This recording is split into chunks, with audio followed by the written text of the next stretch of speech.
Supreme court ने साफ लहजे में कहा है कि पूरे देश में लोगों के साथ बुलडोजर जैसा न्याय नहीं किया जा सकता है। लेकिन क्या ये राजनीतिक फायदे के लिए किया गया है? कई जगह पर अपनी छवि को चमकाने के लिए किया गया है, ये कई सारे सवाल है। उससे पहले मैं मनासवी थापर साहब के पास जाना चाहूँगा।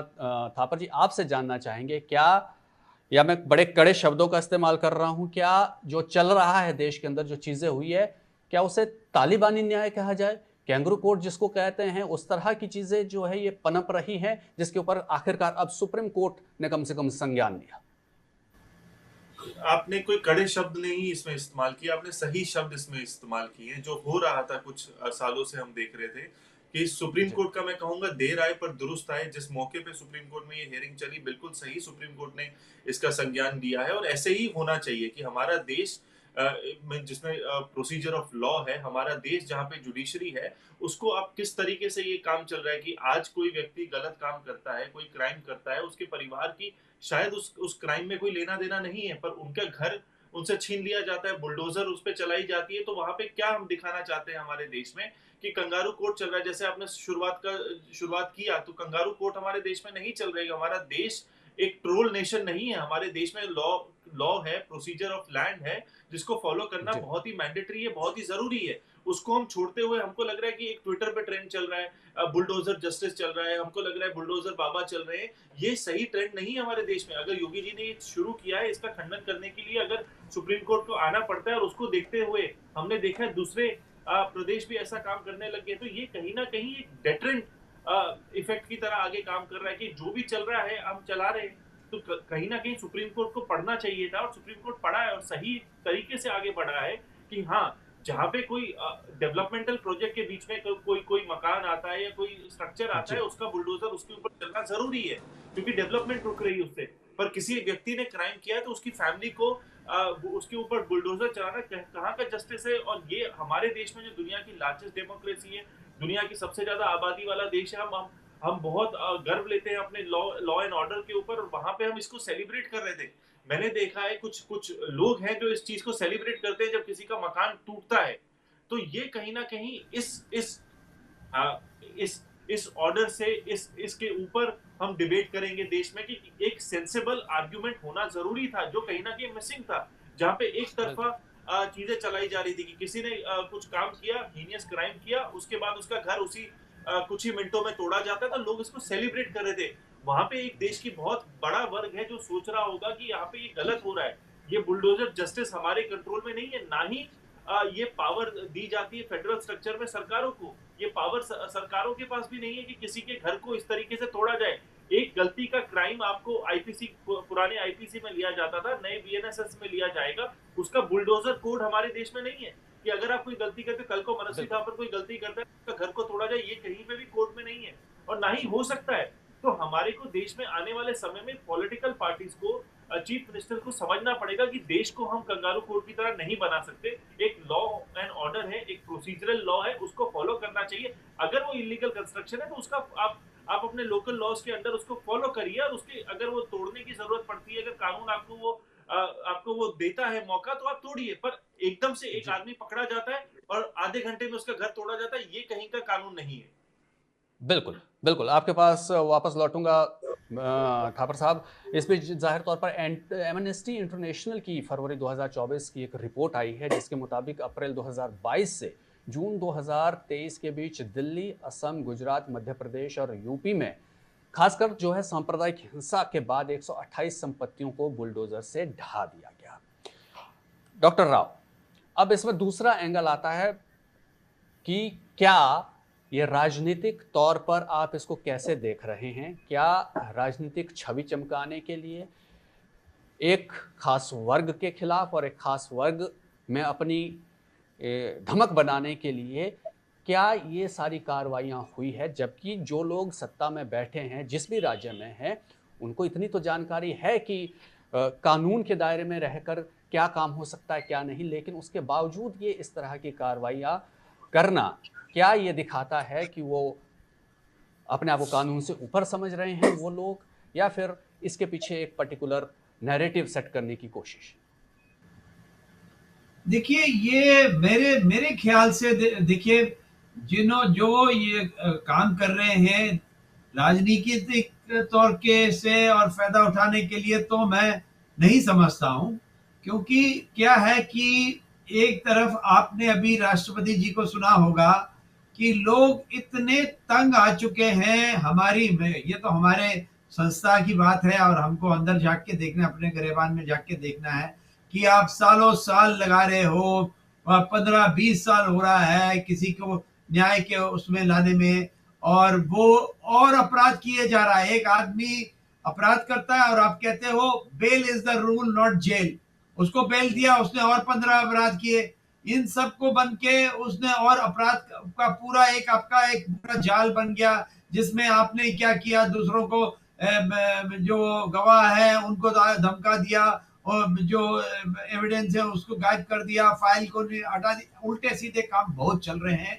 इसमें मैं कभी ये नहीं कहूंगा कि जिस जगह पे लोग ये कुछ कर रहे हैं उनको एक फ्रस्ट्रेशन की वजह से कि ये जब कानूनी जो रास्ता ले रहे हैं उससे जल्दी में जो मिलना चाहिए सजा वो नहीं मिल रही, इस वजह से ये कुछ लोग जहां तक मैंने देखे हैं। अभी आप यदि कहेंगे कि 100 केस ले लें जिनमें इन्होंने जाके घर ढो दिए, ये कई लोगों ने बहुत ही जिन्होंने अपना अपराध किए हुए हैं, उसमें ये नहीं कह सकते कि उन्होंने अपराध नहीं किए, मगर ये कानून कहीं ये नहीं कहता मैं घर, जितने भी किए हों जो कानून से चलना चाहिए वो चलना चाहिए, पहली बात। बिल्कुल तो डॉक्टर राव ये भी कहते पूरी हैं वो तरह से ये तो पूरी ऑडी तरह से सही नहीं हो, ऑडी अल्ट्रम ये पार्ट्रम, nobody should be condemned unheard, फिर नहीं, नहीं, वो काफी मिल जाएगा। वो तो मैं पहले ही बोल चुका हूँ, मैं वो तो पहले ही जी बोल चुका हूँ। मगर मैं दूसरी पहलू की बात कर रहा हूँ कि आपने जी। पूछा इसका क्या क्या ये हम्म, राजनीतिक फायदा उठाने के लिए किया जा रहा है, क्या किसी के खिलाफ एक किसी एक समूह के खिलाफ कुछ काम किया, ये बिल्कुल। मैं मेरे को नहीं लगा। क्योंकि जिन लोगों ने देखा कि अच्छा अब ये आदमी ने 100 और अपराध किए हैं तो इसका अवैध घर भी है, उसको जाके ढूंढ दो, इस तरह से कोई ठीक। मेंटालिटी मैंने कई चीजें में देखी, पहली बात। दूसरी बात, हम्म, अभी क्या है कि अपराध करने वाला क्या किस समूह का है, कुछ समूह का, वो अलग बात है, मगर जी ज्यादातर में हमने देखा है अपराध करने वाले को कानून से कोई डर नहीं है। उसने कहा कि ठीक है मैं बैठ जेल में भी बैठा देते हैं 15-20 दिन, एक महीने, मेरे को कोई ना कोई bail is the rule, jail is not, मैं जब बाहर आऊंगा फिर मैं जो गवाहों को धमका दूंगा, मैं उसमें से कागज गायब कर दूंगा, मैं पुलिस वालों के से भी मिलके कुछ काम कर लूंगा। ये अजीब तरीके का एक माहौल बन गया है, एक ये चीज हो गया है। अब हमारे जो बुलडोजर जस्टिस के खिलाफ जो कोर्ट जो है, हमारे जो सुप्रीम कोर्ट जिन्होंने टिप्पणी दी है, उनको और मुख्य न्यायाधीश को यह भी सोचना चाहिए कि हम ये 15-20 साल का सिलसिला और अपराध का अपराध जो एक राज बना हुआ है, उस चीज को किस तरह से हम इसको निपटेंगे। एक बहुत अच्छी बात रहती है कि आप किसी की गलती ढूंढो और उसके ऊपर कुछ टिप्पणी करो, मगर जहां हमारी जिम्मेदारी रहती है उस जिम्मेदारी को कौन पूरी करेगा। हमको इसीलिए नहीं बिठाया गया है कि अदालत में कहीं पे कि हम उसके ऊपर भाषण देते रहे और सही बुरा कहते रहे। ठीक। हमारा ये दायित्व भी बनता है कि जहां अपराध हो रहा है उसको किस तरह से सख्ती आप निपट रहे हो। तो ठीक है। राजनीति ठीक की है डॉक्टर। बात जो है जी उसका फायदा कोई उठाते वो अलग बात है। ठीक है डॉक्टर, आपके पास वापस लौटूंगा। एडवोकेट थापर, आपसे भी मेरा यही सवाल, आपको किस तरीके से इस चीज को आप देखते हैं कि ये क्या एक समुदाय को टारगेट है, पर्टिकुलरली छवि चमकाने का की कोशिश है, एक खौफ पैदा करने की कोशिश है, क्या है? नहीं, ये सब कुछ ही है, थोड़ा थोड़ा मिश्रण इसमें हर चीज का ही है। छवि चमकाने जी का है, इसमें राजनीति है, इसमें आपको लगता है कि आपको अपने अपने खिलाफ एक डर पैदा करना है लोगों के मन में कि इससे शायद क्राइम रुकेगा, पर हमने ऐसा नहीं देखा कि हम्म बुलडोजर जस्टिस से क्राइम रुक रहा है। तो कहीं ना कहीं इसमें सब चीजों का मिश्रण है। पर क्या एक एक लोकतंत्र में, जहाँ पे भारत जैसा दुनिया का सबसे बड़ा लोकतंत्र जो है, क्या हम वहां पे ये सब चीजें टॉलरेट कर सकते हैं? सवाल उस चीज पे आता है कि एक व्यक्तिगत एक इच्छा होनी अलग है, एक व्यक्तिगत जस्टिस सिस्टम आप क्रिएट कर रहे हो जिसमें बुलडोजर आप उसको नया नॉर्मल बनाने की कोशिश कर रहे हो, एक व्यक्तिगत सोच हो सकती है। तो क्या 140 करोड़ लोग इस चीज को एक्सेप्ट करेंगे? क्या हमारा न्यायाधीश इस चीज को एक्सेप्ट करेंगे? क्या हमारे various other high courts of the states except करेंगे? नहीं, ये नहीं हो सकता। क्या हमारा कॉन्स्टिट्यूशन इसको अलाउ करता है? हमारा संविधान भी इसको अलाउ नहीं करता। तो कहीं ना कहीं कुछ समय से ये चल रहा था जो हमारे देश के लिए बहुत गलत था। इसको कहीं ना कहीं सुप्रीम कोर्ट ने जब अभी संज्ञान लिया है, मैं तो ये स्टार्टिंग में जैसे बोला था, देर आए दुरुस्त आए, जरूर हम लोगों ने ये सही समय पे इसके ऊपर बात किया है। सुप्रीम कोर्ट ये भी बोल रहा है कि इसमें गाइडलाइंस आनी चाहिए, सही तरीके से होना चाहिए, तो कहीं ना कहीं देश आगे बढ़ रहा है।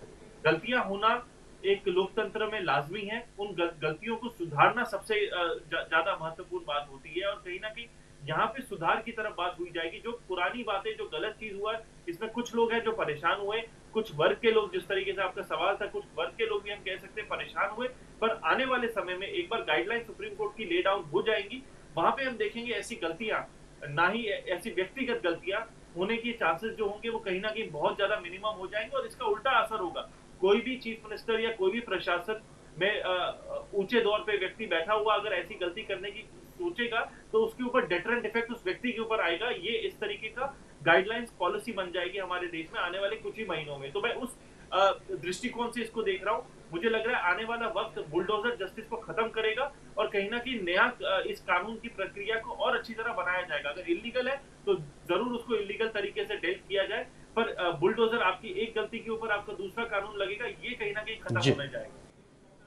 जी, डॉक्टर राव, जिस तरह से आपने कहा कि जाहिर तौर पर राजनीति के तौर पर आप नहीं देख रहे हो इसे, कई लोग अपराध पे अपराध करते रहते हैं, लेकिन इन तमाम केसेस में, लगभग सारे ही केसेस में ये देखा गया है कि कोई अपराध होता है, उसके बाद ही तुरंत जो है उसका घर या उसकी कंस्ट्रक्शन किसी तरह की वो इलीगल निकल आती है। तो उस वक्त तक अगर स्थानीय प्रशासन है, म्युनिसिपल कॉरपोरेशन है या जो दूसरे अथॉरिटीज है, वो कहाँ सोई रहती है कि अपराध के बाद ही वो तुरंत उसे पता लगता है कि इलीगल है और इस पर कार्रवाई होनी चाहिए। देखिए अभी इसमें देखिए, एक आदमी कोई अपराध अभी करता है फ्रेश, तो उसके पीछे की आप उसको पास देखते हो कि नहीं, कि इसका पहले इसने 2 खून किए हैं, उससे पहले इसने अपहरण किया है, फिर उससे पहले डकैती किया है। आप उसका पूरा पुराना कत्ता छट्टा निकालते हो। इसी तरह से कई लोग राजनीतिक व्यक्ति भी हैं। मैं इसको एक बैलेंस तरीके से देखना चाहता हूं। मैं आई एम नॉट प्रेजुडिस्ड और बायस्ड अगेंस्ट एनीबॉडी, बट आप देख रहे हैं कि जब एक आदमी पकड़ा जाता है उसकी सारी पूरी पुरानी निकल आती है कि ये कर रहा था। तो इस दौरान यदि ये भी बात निकल आती है कि उसने अपना अवैध घर बनाया है और कुछ भी, देखिए अपराध करने वाला ये पूरी दुनिया है, उसमें A to Z अपराध चल रहे होते हैं।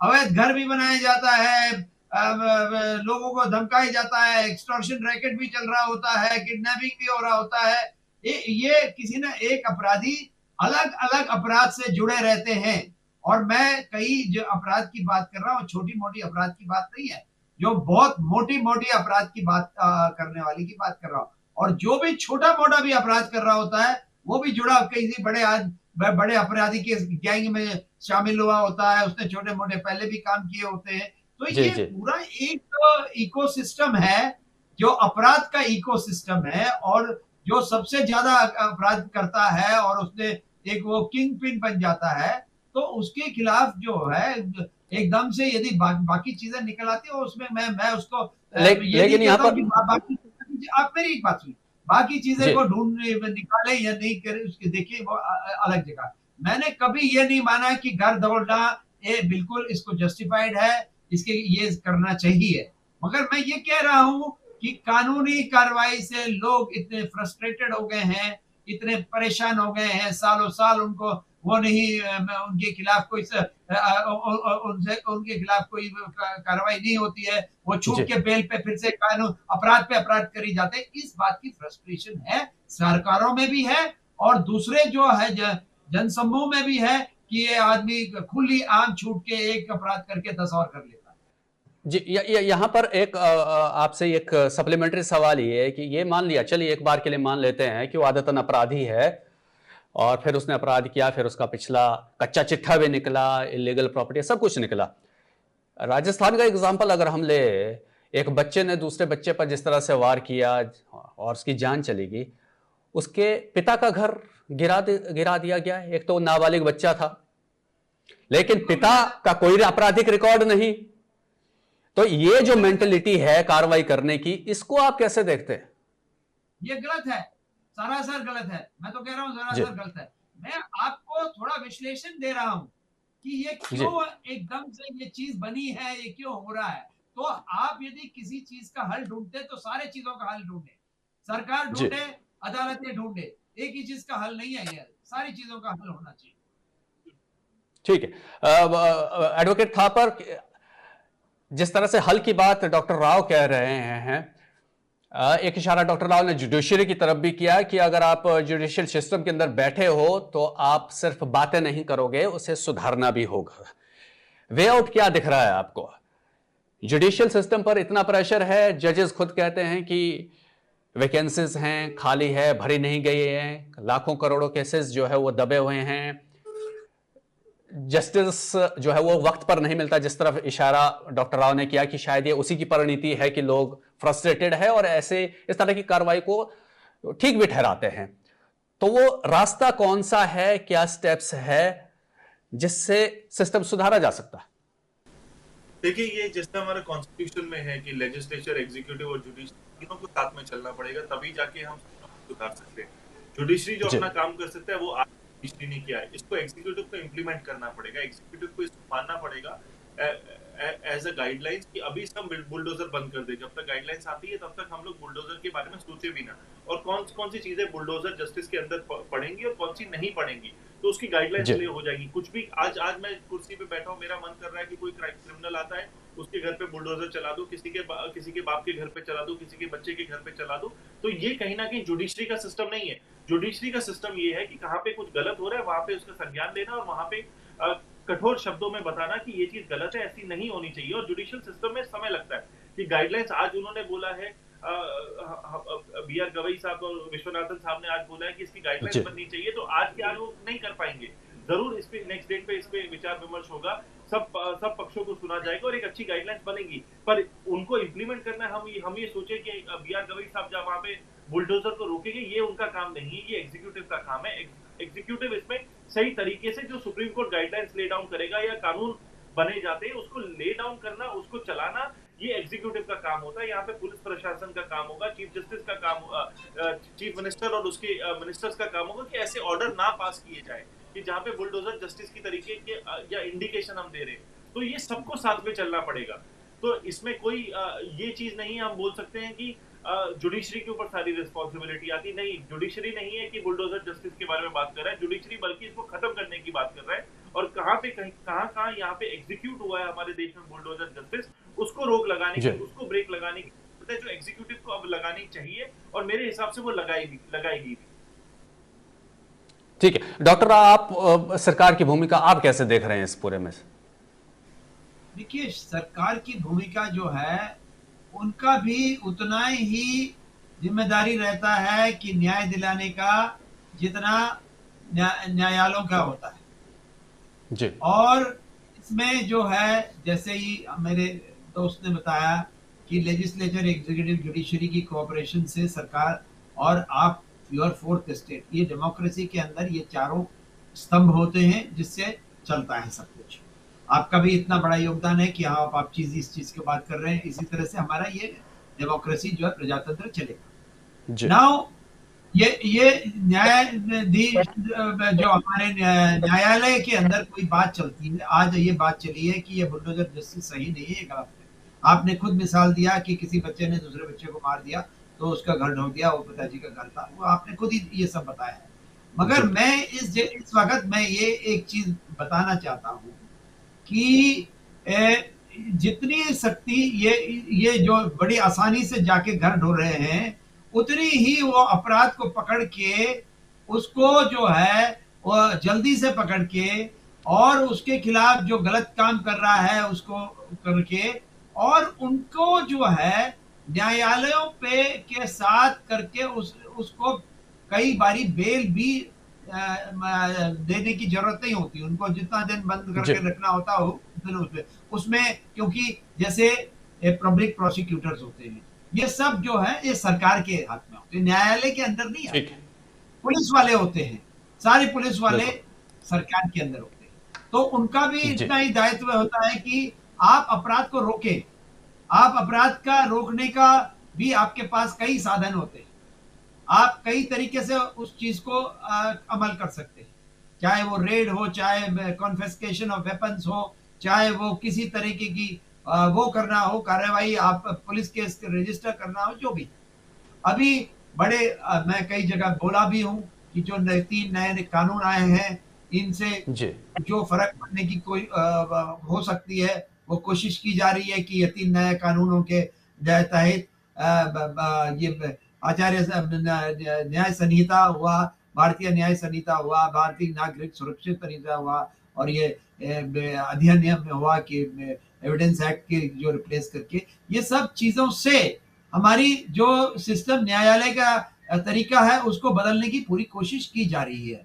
तो सरकार का बहुत योगदान रहता है, जितना योगदान न्यायालय का रहता है उतना योगदान सरकार भी का भी रहता है। तो इस बिल्कुल। तरीके से सोच समझ के सब मिलके, अभी आपको मैं एक मिसाल देता हूँ, जी निर्भया केस था। निर्भया केस पुराने कानून के अंदर 8 साल बाद मुझे आप जैसे लोगों ने बुलाया कि सर आपसे हम 4 बजे सुबह वहां पे हो रहा है, आप तो तैयार रहिए और सुबह सुबह हम्म हमारे साथ जुड़िए और हमारे को कुछ कानूनी विश्लेषण दीजिए करके बोले। इतना लोगों के अंदर दुख था कि ये 8 साल लग गया है किसी एक बहुत ही घिनौनी जो का हुआ रेप मर्डर एक औरत का हुआ, अभी कलकत्ता में हो रहा है। लोगों को न्याय पे भरोसा उठ गया है। इसमें हम सब लोगों का एक जिम्मेदारी बनती है कि न्याय पे भरोसा ना जी उठे और जी ऐसे कार्रवाई ना। बिल्कुल। स्पीडी जस्टिस जो है वो शायद सबसे माकूल तरीका हो सकता है कि लोग विश्वास करें चीज़ों के अंदर। एक अंतिम सवाल एडवोकेट थापर आपसे, बड़े बड़े लोगों के पास तो रास्ते मिल जाते हैं इस तरह से कार्रवाई को कई बार बचने के भी, और सवाल तब भी उठते हैं कि कुछ लोगों को पैरोल पे पैरोल भी मिल जाती है, तो लोगों का विश्वास कहाँ से जस्टिस सिस्टम में रहेगा। लेकिन मैं यहाँ पर यह जानना चाहता हूँ कि एक आम आदमी के खिलाफ अगर इस तरह की कार्रवाई होने की बात आती है या सिंपली नोटिस भी उस चीज़ को लिए आता है, तो आम आदमी के पास रास्ता नहीं होता है, तो वो ऐसे क्या क्या चीज़ें हो सकती है जिसको वो सबसे पहले करना चाहिए ताकि ताकि वो एक प्रॉपर प्रोसीजर से जा सके और उसका संपत्ति बच सके, कानूनी लड़ाई लड़े, और अगर वो गलत है तो जाहिर तौर पर कानून अपने हिसाब से काम करे। देखिए, सबसे बड़ा जो इफेक्ट पड़ता है कि लोगों को लगता है कि जस्टिस लेना बहुत महंगा प्रोसीजर है, जस्टिस लेने में बहुत समय लगता है। हम लोगों को ये कॉमन लोगों को कई बार ये नहीं पता होता कि फ्री लीगल एड अवेलेबल होती है, हर कोर्ट में अवेलेबल होती है। जिस व्यक्ति के पास नहीं होता पैसों का, अच्छे वकीलों को रखने के लिए पैसे, उनके लिए फ्री लीगल एड होती है, पर हम कहीं ना कहीं उसका इस्तेमाल नहीं करते। हमको लगता है कि फ्री लीगल सिस्टम में हमको शायद अच्छे वकील नहीं मिलेंगे, ऐसा कुछ भी नहीं होता। तो हमारे को अगर लगता है कि हमारे पास वो संशोधन नहीं है जिससे एक अच्छा वकील, जो महंगा वकील हमको लगता है, कानून सबके लिए सही सेम है, एक जैसा है, प्रोसीजर सबके लिए एक जैसा है, पर उसको एक्सरसाइज करना हमारी ड्यूटी है। हमको पता होना चाहिए कि option of free legal aid हमारे पास है। अगर वो लोगों को पता रहेगा तो मेरे को लगता है कि काफी सारी चीजें एकदम आसानी से हो जाएंगी। और कोर्ट महीनों महीनों में लोक अदालत भी रखता है जहाँ पे फटाफट चीजों को खत्म किया जाए, जहाँ पे दोनों पक्षों जी को बुलाया जाता है और को फटाफट खत्म किया जाता है। तो ये सब चीजें अगर हमको आइडिया हो इन सब चीजों का, तो ये एक्सरसाइज करके हमारा खर्चा भी बचता है, हमारा समय भी बचता है, और इन सब चीजों से हमको न्याय भी फटाफट मिल जाएगा। जी, लोगों तक जो है वो जानकारी भी जाहिर तौर पर पहुंचनी ज़रूरी है ताकि वो इसका इस्तेमाल कर सके। डॉक्टर राव, एक फाइनल कमेंट आपकी तरफ से।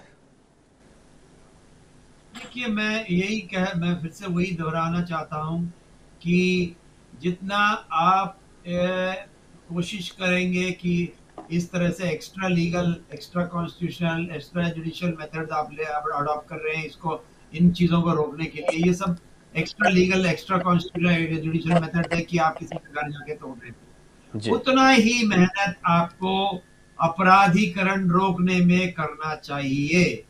ये एक तरफा काम नहीं है। जितनी जिम्मेदारी ऐसी चीजों के अंदर आपको रहती है, उतना ही जिम्मेदारी न्यायालयों की होती है कि आप जल्दी से जल्दी न्याय दिलाइए। आप दिशा दिखाइए सरकारों को, पुलिस वालों को, उनकी तरह उनको अपना दायित्व किस तरह से वो निभाएं, किस तरह से वो जिम्मेदारी से ये करें, जी और पूरी सोसाइटी के अंदर आपका विश्वास बना रहे न्यायालयों पे। तभी आप जो है आज एक नहीं तो कल दूसरा शुरू कर देंगे। पहले जी एनकाउंटर हो जी। जाया करता था, फिर बड़ी मुश्किल से उसको रोका, फिर इसी तरह से अब देखिए कुछ ना कुछ हम्म। करना पड़ेगा, लोगों को करना है। लोग जो बेबस हैं वो कुछ ना कुछ तरीके ढूंढते हैं। इसीलिए सबसे बेहतर तरीका ये है कि न्यायालय अपराधीकरण को किसी तरह से रोके, किस सख्ती से चले। सरकार और न्यायालय दोनों मिलके इसमें काम करना की बहुत ज्यादा जरूरी है आज के दिन। जी बहुत बहुत शुक्रिया डॉक्टर जीवी राव आपका इस तमाम जानकारी के लिए, बातचीत के लिए, और एडवोकेट थापर आपका भी बहुत बहुत शुक्रिया हमारे साथ जुड़ने के लिए। तो दोनों मेहमानों का धन्यवाद। तो जाहिर तौर पर, साफ तौर पर दोनों मेहमान जो कह रहे हैं कि जो कार्रवाई अभी तक होती रही है वो भारतीय संविधान के हिसाब से या कानून के हिसाब से देखे तो वो कतई सही नहीं है। और सुप्रीम कोर्ट ने जिस तरह का संज्ञान लिया है, सख्ती दिहाई दी है, और उम्मीद कर सकते हैं कि आने वाले समय में जो गाइडलाइंस बनेंगी वो बेहतर तरीके से इम्प्लीमेंट भी होंगी। सरकार उसका संज्ञान लेंगी, और सरकार को भी और सत्ता में बैठे लोगों को भी ये संज्ञान लेने का ज़रूरी है कि वो संविधान से ऊपर नहीं है और कानून की प्रक्रिया का पालन करे, कानून तेज़ी से काम करे। उसके लिए जाहिर तौर पर कदम उठाने की ज़रूरत है। आपको ये चर्चा कैसी लगी अपने कमेंट्स ज़रूर लिखें, और वन इंडिया को सब्सक्राइब कीजिए, लाइक कीजिए, शेयर कीजिए। बहुत बहुत शुक्रिया आपका।